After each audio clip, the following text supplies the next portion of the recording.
Thanks, Aisha. Senator Chris Dodd rolled out a sweeping financial regulatory reform bill this week, and it's designed to protect the consumers. It gives more power to the Federal Reserve, which is busy this week as well.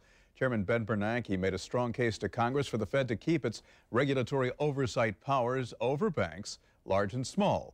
Joe Krier, president of Krier Wealth Management, back here on the morning show to discuss these latest developments. So the lines are clearly drawn. You've got Ben Bernanke and Paul Volcker in his side, and then you have the House. And the House sits back. Well, you got Barney Frank, who says, look, you guys failed to rein in the problems with Lehman Brothers. You guys were not strong enough to go ahead and rein in the problems when it came to risky lending practices. Why should we give you this power?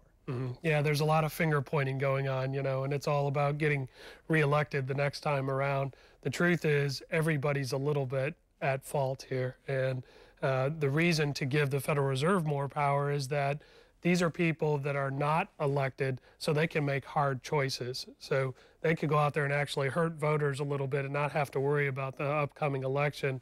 And in some cases, that's what we need, is a little bit of pain around here to get things fixed. All right, let's talk about what Chris Dodd wants.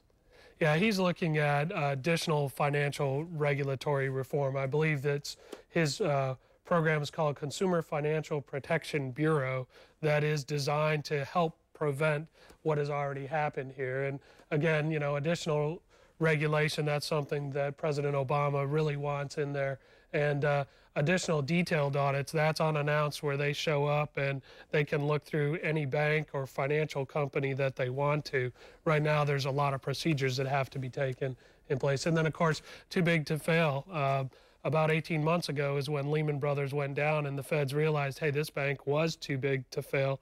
And then AIG, they realized, hey, we had to rescue them as well, or it would create a domino effect throughout the whole industry. They want to avoid that in the future. This is all about redefining the landscape. And if you listen to Ben Bernanke yesterday, basically he said what we need to do is connect Wall Street with Main Street. Yeah, and that's one of maybe a half dozen cliches that have kind of evolved out of this whole crisis. And sometimes we sit back and we say, well, what exactly does that mean, And the truth is that they want to have more transparency, so that if a consumer or a regulator wants to see what's really going on behind the scenes at big banks and Wall Street firms, it's easy there.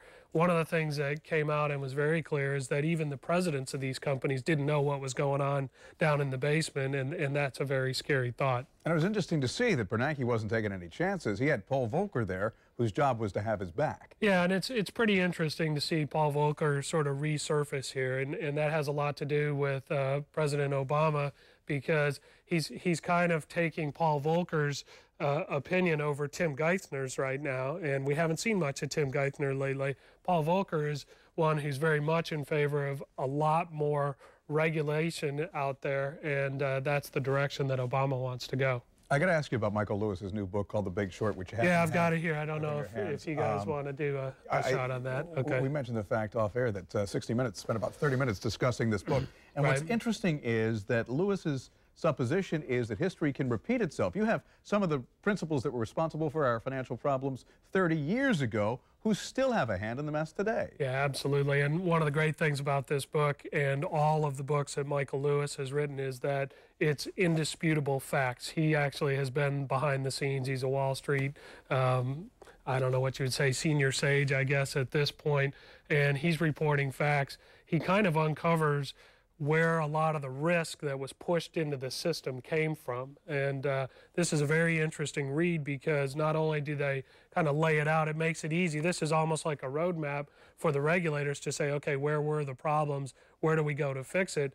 But he also talks about the people who were calling this a disaster before it hit mainstream airwaves. And for someone like me, that's a very useful piece of information. How about for those of us who are just mainstream consumers? Yeah, it's good for you as well. If you're talking to an advisor like me who's following this kind of stuff, it's useful because we can see who got it right, and then we can see what they are looking at doing going forward. You can do the same thing. One of the things I do is build a short list of people that have been consistently right through the years, and then I look at what are they saying about is coming up going forward. Of course, all this information is available out there on the internet or in books like this. There you go. And it's on bookshelves, I think, today. It is. Big Short. At Barnes & Noble. Joe Krier, Krier Wealth Management. Thanks for being with us. 7:20.